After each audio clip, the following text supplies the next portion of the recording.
So as people are filing in, we're just going to get some introductions out of the way here. My name is Mitch Heitch. I am the regional manager for Unified Steel, which is a product by Westlake Royal Roofing Solutions over there. And Robin? And I'm Robin Anderson. I am the technical services manager. Not technical services, technical and strategy development manager. And I actually sit on the technical committee for the MRA and the MCA, who happen to be hosting us today. Yes. And we are here to talk about stone-coated steel. Who's familiar with stone-coated steel? Somewhat. No, but some know. I mean, the fact that people that work for us are sitting in the stands and not raising their hand makes me a little worried. Well, big thank you to the MRA for having us out here, too, as well. For a lot more information, too, I would highly recommend taking a look at the metal roofing line. So thank you for having us. We definitely appreciate it. Yeah, so we're going to be talking about stone-coated metal, right? So part of the thing that we really want to discuss is part of the history of stone-coated metal, right? A lot of the signage and things that you're going to see out are going to be, roofing's best kept secret, right? This stuff has been around for a long time. We don't want it to be a secret anymore, right? We're trying to get this thing out and blast it from the rooftop. So speaking of the history a little bit of it, Robin, I'm going to default to you on that one. So. Sounds great. So one of the big things we do like to point out is stone-coated metal has actually been around for a very, very, very long time. It actually has its origins back to World War II, and when the U.S. and the Allies actually wanted to protect their Quonset huts, they threw bitumen and sand on the Quonset huts to one camouflage and the other to protect against radar detection. So it literally goes all the way back to World War II. It was commercially developed back in 1971 and then brought to the United States in full production in 1981. And from there on, it's been around, succeeded in all climate conditions. So it's a fantastic product that really has its roots, in endurance.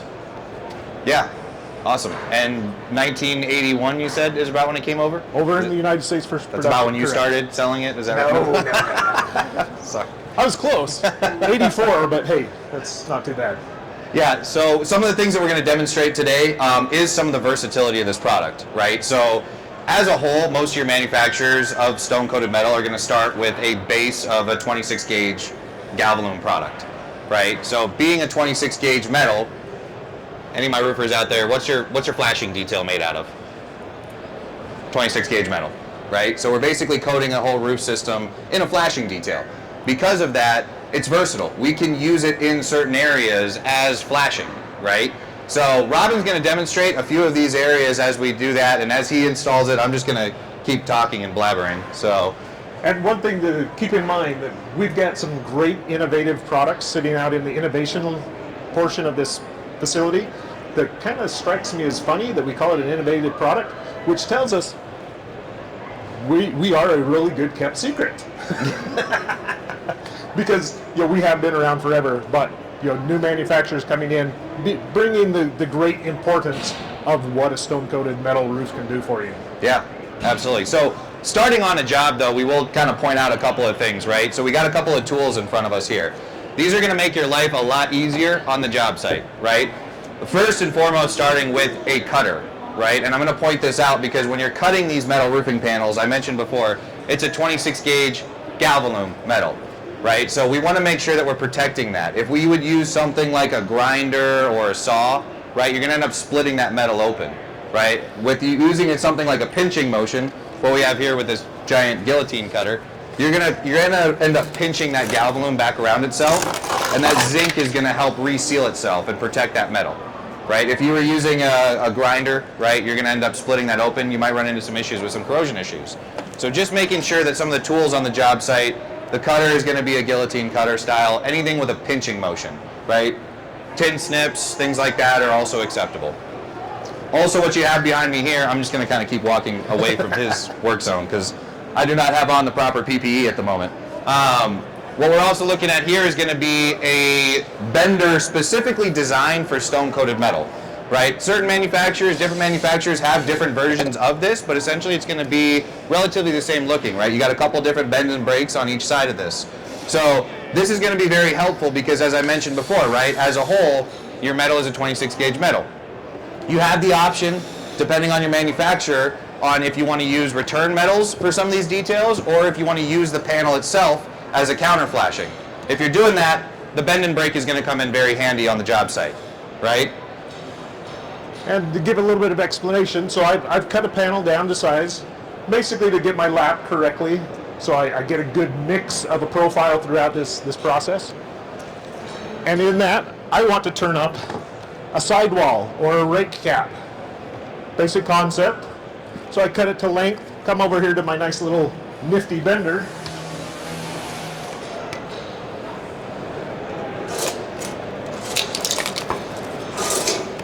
And lo and behold, I've created a pan that sits on top of my roof. Yep. Some of the questions that we get asked a lot in the field, right, is why don't we make a thicker gauge metal? Like I said, industry standard, you're going to see that 26 gauge metal, right? So why don't we make a 24 gauge or something like that? Well, you saw how he bent that panel up, right? The thicker we go, the more difficult it might be to do that. So we want to make sure that we have that playability and that versatility with that metal to do that, right? And now we've just created the counter flashing there. Now, again, understand and know this is an option, right? There are a lot of different options that you can handle along your rake. One of those being utilizing a return metal or something with like a J channel, almost, right, to help shed the water out of that. So depending on which manufacturer you go with, you're going to have different options in there. And just understand and know that this is one of those options, right? Yeah, and even in that context, what we're showing here is a direct-to-deck application. This could be done this way, but this panel profile can be installed on battens, elevated battens, or counter battens. And most of the details are very similar to each other, and it depends upon the manufacturer. Some of them will have a concealed fastener system. This one we happen to be showing an exposed fastener system. So depending upon where you're all at, might depend upon what kind of profile you want, what kind of installation method you want. That's a really good point, right? And just to kind of elaborate on that a little bit, right? What we're showing here is going to be an exposed fastener system, right? So again, depending on the manufacturer, depending on the profile, is going to dictate what kind of installation method you're going to go with on that, right? So on here, you're going to have, on an exposed fastener system, typically you see after the panel is laid, you'll have a screw that'll go in through the nose here, right? On a direct-to-deck application, you also have a screw that goes in through the back. If it was battens, it would just be through the nose, or again, refer to your manufacturer's installation guide on which manufacturer you're going with, right? But what you have here by doing that is now you have a screw in here through the nose, right? That's on the exposed fastener system. So wind uplift values, stone-coated metal historically, you get really high wind uplift resistant values. I'm a Florida boy myself, so wind uplift is major where I'm at, right? The hurricanes and all that stuff, if you're in the tornado belt, it's a major issue too as well.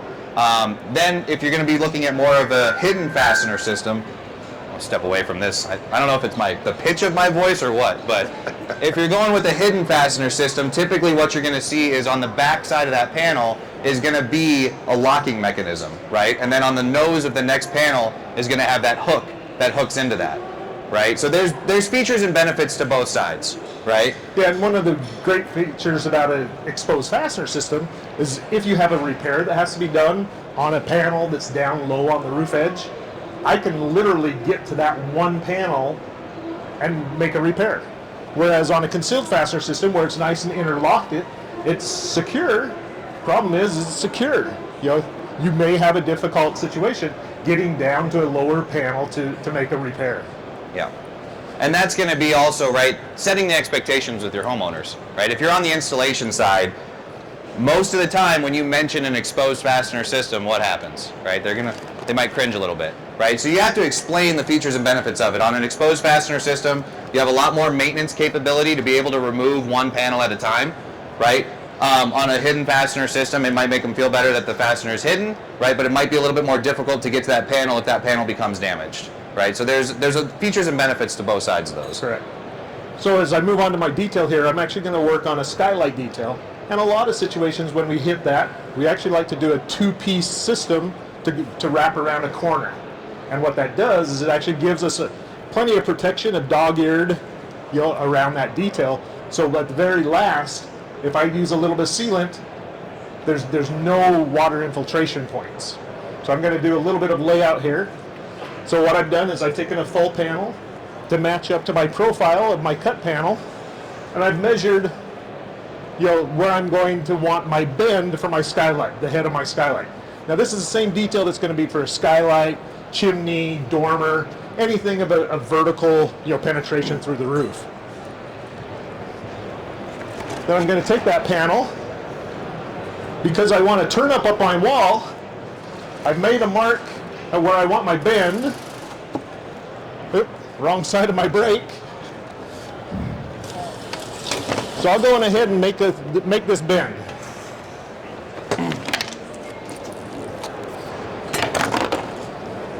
You always, on a long bend like this, you want to bend it first. So at a ridge, head wall detail, make sure you put this bend in, because what that's going to do is lock in your dimensions for your panel. If you don't, this is going to banana, we like to call it, and it's going to be small in the middle and big on the end and look like a big old banana across the roof.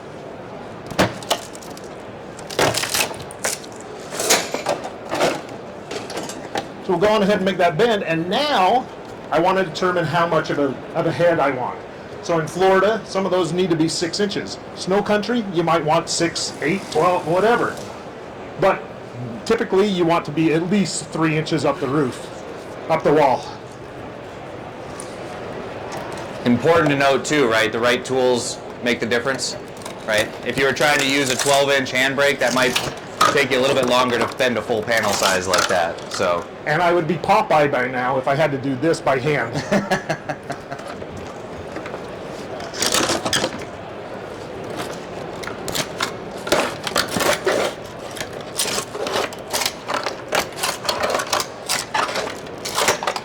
Now imagine doing that with tin snips. And what I've just created is, yet again, all my flashing right within my panel. Now I can set that in my place for where it's going to come, and I'll make some notches to be able to make my flashing around the corner. There you go. And again, understanding and knowing, right, that this is one of the methods, right? Again, I'm going to say default back to your manufacturer's install guide, because there are other methods that you can utilize in this scenario, one of which may be utilizing a sidewall underpan metal or something with a return metal along it, right? But what we're showing is actually utilizing the panel as a counter flashing detail. As he's making these cuts, any questions from the audience at the moment on kind of what we're doing? No? We're explaining it that well. I love it. I got one for you. All right. Was this only made in America? No. All right. So we have a lot of different companies that are out there, a lot of different manufacturers in the stone-coated world, right? Correct me if I'm wrong, Robin, but I think that the original stone-coated manufacturer came from New Zealand. That's correct. Right? So we do have other manufacturers that come from overseas. We have other manufacturers that are made here in the United States. Most of which are going to be distributed across the country, right? Again, as Robin mentioned, this is good in snow, this is good in hail, this is good in wind, this is good in pretty much every climate that you can possibly roof in. The other side of it is there a temperature minimum or maximum with installing this product? And the answer to that is no. Yeah. No, we can actually have this installed in any weather condition, and like Mitch says, any weather climate. So whether it be a blistering 120-degree day in Florida or a negative 20-degree day in Minnesota, you still have your opportunity to install this roof if you so wish to do that. If you're crazy enough to be a roofer to do that. I don't know if I'm crazy enough to do that. Well.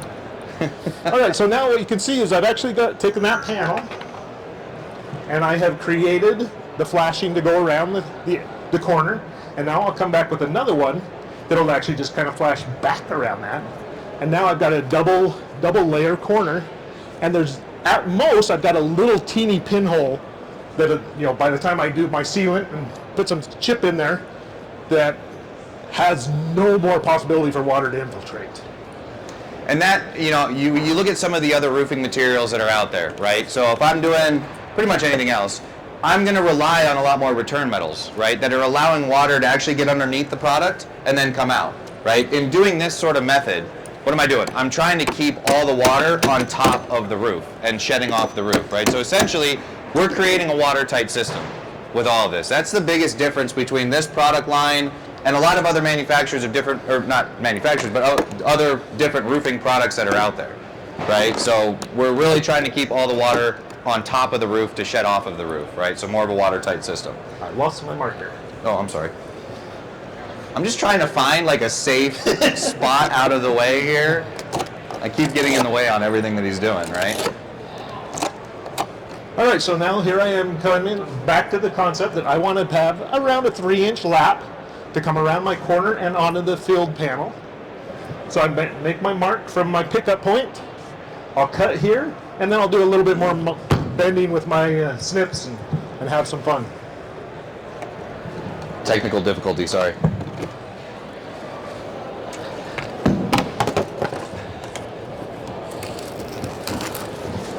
My back? Nope.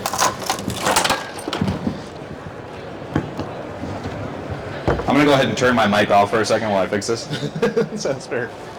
Now, Mitch did mention that this is something that can be done in all kinds of conditions. I like to tell people that this is one of those products that literally checks every mark that a homeowner might ask. You know, what are the critical points for a roof for a homeowner? One, I want to stay dry, right? Got to keep the weather out. This is a product that can do that. Number two, in a hill situation, I want a product that can stand up the hill. Most of the stone-coated steel metals all have Class 4 hail impact ratings. Number three, in California, I want something to protect my home against fire. Once again, systems with the stone-coated steel receive a Class A fire rating. So all of the major concerns on a homeowner from the weather is there. The other side of that is also the duration of the product. So this is a metal product. It's there to last. So even if the 50-year warranty has come and gone because you've enjoyed this home for so long and something happens, it's still a metal roof that's there, it's there to last. So now that I got my mic fixed again, again, we asked the question when we started. We got a few more people here. Outside of us talking about it right now, who was familiar with stone-coated metal before sitting in this, right? Okay, now who's familiar with metal roofing in general, right? A lot more hands. So you're out there, you're selling metal roofing, right? And metal roofing in general has a very specific audience, right? I believe that metal is becoming a lot more popular out in the field, right? We're going to hear that a lot more, that more and more people are requesting metal. And my number one thing is always, well, why, right? Is it performance or is it aesthetic, right? And if it's just boiled down to performance, because we all know metal roofs perform very well, right? So why is this different? Because I now have all of the performance features of a metal roof system, but architecturally, this is meant to mimic all the other roofing products that are out there, right? So we have products as an industry, right, that look like concrete tile, they look like shingles, they look like wood shake, they look like anything else that's out there. You get all of the features and benefits of a metal roof system, but you don't have to stick with that architecturally, right? And that's very appealing to a lot of homeowners because you want that permanent roof system. You don't want to deal with this again, right? And that's why a lot of people are gravitating towards metal roofs. These mics are wreaking havoc on us right now, right? So this is a great option, right? And that's what I always tell people. If your customer wants the look and the aesthetics of a metal roof, that's awesome. There's a lot of great products that are out there for that. But if they're looking at it mainly from a performance standpoint, but they don't want that look, here's a great option to be able to include. So if your company is familiar with doing metal roofs and selling metal roofs, stone-coated metal is a great thing to add to your arsenal, right? The other thing that I'm going to point out on that, why do we stone-coat it, right? I think that's a really big thing to try and touch on. Outside of protecting that metal, right, it's going to give it a lot more protection and hiding some of the blemishes that might happen on a metal roof system, right? So we mentioned this is a Class 4 hail-rated product, right? There's a lot of metal roofs that are out there that are Class 4 hail-rated, meaning that they're not going to cause structural damage when they get that hail, right? But if it's a painted metal roof, you might see some of those dings and those dents and the oil canning and that kind of stuff, right? Stone-coated hides most of those blemishes, right? So you're not going to see that. Again, I mentioned before, I'm a Florida boy, right? So not a whole lot of 3 or 4 inch hail happening there, but I always kind of joke around that house on the right side of a par 5, 250 yards out, right? Stone coated is a great option for that, right? It's going to help hide a lot of those damages from those banana ball slicers out there. I thought my bananas were only on the panels, but guess what? Thought you were going a different direction with that. Again, any other questions as we're continuing to go through this demo out in the field? Ventilation. Okay, that's a really good point too there as well. So you're going to have a lot of versatility and options on the ventilation side, right? So depending on the manufacturer, they might offer off-ridge ventilation. Most of them are going to offer ridge ventilation, right?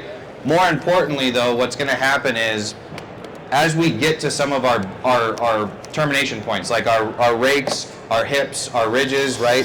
You notice there on the rake, what did we do? We used the panel, bent it up, and used it as a counter flashing detail. We're going to do the same thing when we get to our hip, to our ridges, and things like that. Now, we're bending that panel up, and we're putting a cap piece over top. So we're creating a counter flashing that's watertight. However, we're not sealing it in. Right? We're not going to come in with sealant. We're not going to come in with mortar or oxide like you normally would on a tile roof. And so what does that do? That allows the roof to constantly breathe, right, at the roof deck. Because if you look at this panel, well, here's a good little cut piece, sample piece.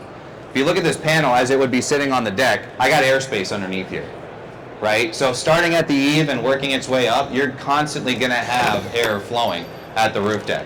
What you create there is more of an energy efficient roof, right? Because air is a great natural insulator, right? So as it continues to flow, it's going to keep that attic a lot cooler, right? Combine that then with your off-ridge or ridge ventilation, and now that's going to be venting, right?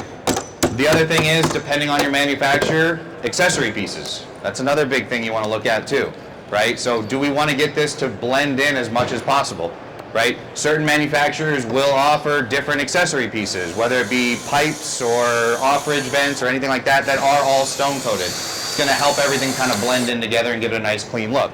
At the very least, you want to come in with the touch-up kits with sealant tubes, things like that, to help dress it up and just give the homeowner a nice clean cut look, right? So to come back and finish with my corner, you can see by the time I get all that wrapped around, I've got plenty of lapping material.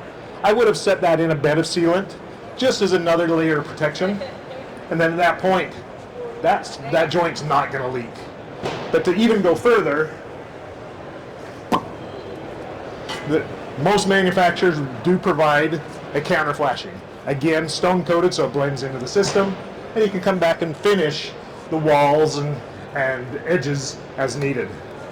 And I think the stone coating counter flashing is very good, especially when you're talking about a re-roof product, right? Because you're not going to be able to set the panels behind any other flashing. So this allows you to top flash it on a counter flashing on that end. Now, let's say that we were doing this in a new construction setting, right? This would be a great spot to maybe bring, if you're doing stucco, you can bring a stucco stop down and build counter flashing into where you actually tuck your panel underneath that counter flashing.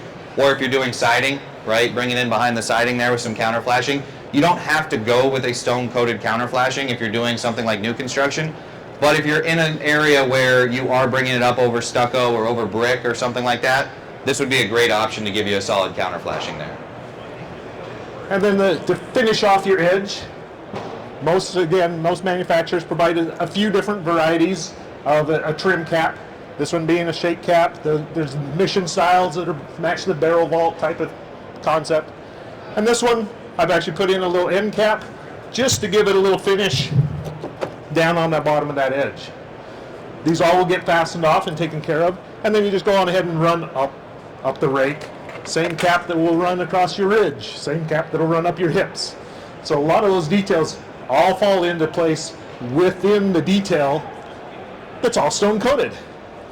Yeah, and again, just to touch on that, right, like if I was coming up to my ridge line here too, we would have the same type of detail that we have over on the rake, right, where you'd want to bend it up the ridge and then cap piece over top of that, right? So now it's bent up underneath that cap piece, creating a counter flashing detail at your hips, at your ridges, at certain points like that. Again, understand and know that this is one of the methods, right? Refer to your manufacturer's install guide, because there might be different methods depending on which manufacturer you choose. Also, even within the same manufacturer, we have several different types of installation methods, right? So you have different methods even within that. So reach out to your local manufacturers to make sure that you're following the right type of installation guides. This is just one of the methods that we try and stick with as much as possible, especially when going direct to deck. Correct. Yeah. And all of these details do correlate, again, depending upon what that is. If you're doing direct-to-deck, batten, elevated batten, EBS type of concept, you're just kind of moving that up the roof slope a little bit to get added ventilation, insulation, whatever the purposes are that you want to be promoting for that roof system for that geographic location. Yeah, absolutely. You explained it well. I don't have anything to add to that. I'm sorry. The other thing too that you want to look at, right? We mentioned, it's habit. I keep defaulting back to the Florida boy thing, and I'm sorry, but pay attention to your manufacturer too as well to understand wind uplift values, right? Those are going to be huge because what we're showing you, I mentioned before, direct to deck, batten methods, things like that. They're going to require different amounts of fasteners in different locations. Each of those are going to be unique to the manufacturer that you choose, and are going to have wind uplift values associated to those, right? So before you dive into it, make sure you're pulling up testing reports and things to understand where those fasteners need to go, how many you need per panel to give you the uplift that you need in your area. Right? That's a really important thing, I think. Absolutely. It's a great finishing point, really, is us as manufacturers of stone-coated metal, we do everything we can to provide the best product possible for the installer. We give them the instructions, the code compliancy products, all of that step to make sure that what we have ends up being a great product for the homeowner. Any questions? How much does the product weigh? That is a great question. Oh, technical difficulty, so I'm going to jump in on that one because it's an exciting one. All right. Typically, you see installed on a roof, this product's going to weigh about 150 pounds to 200 pounds per square. Right, so 1.5 to 2 pounds per square foot. To put that into perspective, your standard architectural shingles are going to run 300 pounds per square. Concrete tile typically runs 800 to 900 pounds per square, right? So half the weight of shingles and very, very lightweight. So in terms of retrofitting, going in and replacing a roof that has shingles on it, you can give them the look of, say, concrete roof tile, which would be similar to like our Pinecrest Shake or even like a barrel vault or something. That you can give them that look of something totally different without having to beef the weight up and engineer the trusses again and all that kind of stuff, right? Yep. That was a good question. Thank you. Is it noisy? Is it noisy? Noise is a good question. A lot of people talk about a metal roof. You go out to your shed or barn and it's raining and you get that ting, ting, ting, ting, ting, ting, ting, ting. Because of the stone coating on this, it actually disrupts that impact. So instead of being a tinny ting, ting, ting, it sounds just like as if you were in an asphalt shingle home because it has that same breakup. And then the air pocket itself actually muffles that impact noise. So no, it's not a noisy roof. Will it affect my cell phone reception? That's a good question, and it depends upon who you carry it. No, the cell reception is no different than general construction. Most of the reason being is this is a very lightweight metal, so that 26 gauge does not interfere. How does it hold up to hail? Hail. How does it hold up to hail was the question. Yes, and my mic is coming in and out on me. So for hail, we do have a class 4 impact rating. So that's the standard premium for impact resistance. And you're going to see that across most manufacturers, right? Are going to carry a class 4 hail rating with most of the stone coat. Does the stone coat cover up denting? It absolutely covers up denting. So one of the big things, I was actually in Texas during a 4-inch hailstorm and got called out saying, hey, you got to come look at this. And I heard the person being so frantic that I'm like, okay, I got to go out and check out this house. We get out to this stone-coated steel home. I'm like, what are you asking about? He's like, well, my neighbor has a stone in his living room because it went through his construction, and mine looks like brand new. I'm like, I want your name. I want you to put that down on paper, because yes, even when the impacts happen, the springiness and the memory of steel tends to bring it back to its original form, and anything that is left is disguised by the stone coating. Somebody missed my golf ball joke earlier. Temperature. Are you talking about surface temperature on the roofing material or attic temperature underneath it? Okay, so as we talked about airflow, right? We talked about ventilation and things like that. So you have constant ventilation happening at the roof deck, right? Where air is going to be flowing in because of the airspace underneath there, right? So typically what we see is about a 30% or so reduction on attic temperature on your standard asphalt shingles, right?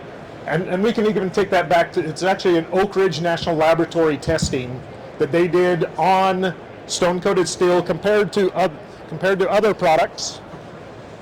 Can you hear me now? There you go. All right. So the other, comparable products, and they actually found that a stone. Oh, I gotta help you out here. I just don't know where it's going. Hello? This is true teamwork, by the way. Hold on. I don't think it's. I gotcha. And try. All right. Nope. No? Mike. We'll go on Mike. Mike it is. Hello, hello, hello, hello, hello. Hello, test, test. Tanya is. Hey, there it came. I got it. One or the other one is working right now. I don't know which one it is. So that study actually came back from the Oak Ridge National Laboratories, said that a stone-coated steel roofing on a batten system can actually reduce energy penetration by up to 45%. So that's saying that that the heat just doesn't make it back into the home. I don't know. Sorry, did that message come through with all of our technical difficulty distractions that were happening there? Yeah. Did that answer the question? Hello. Did that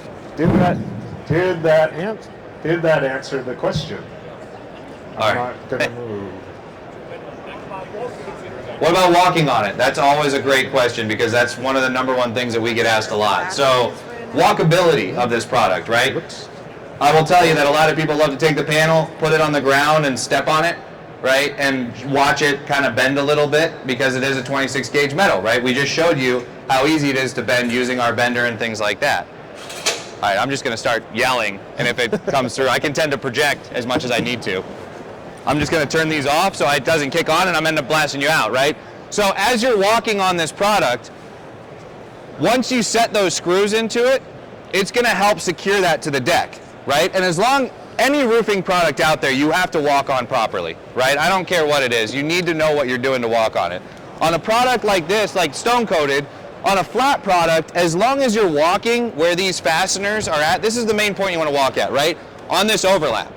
If you're walking on that overlap, just avoiding the middle of the panel, right, then you're going to be fine. If it was a barrel style, you want to avoid the top of the barrel, right? You want to walk down in the pan on that overlap spot.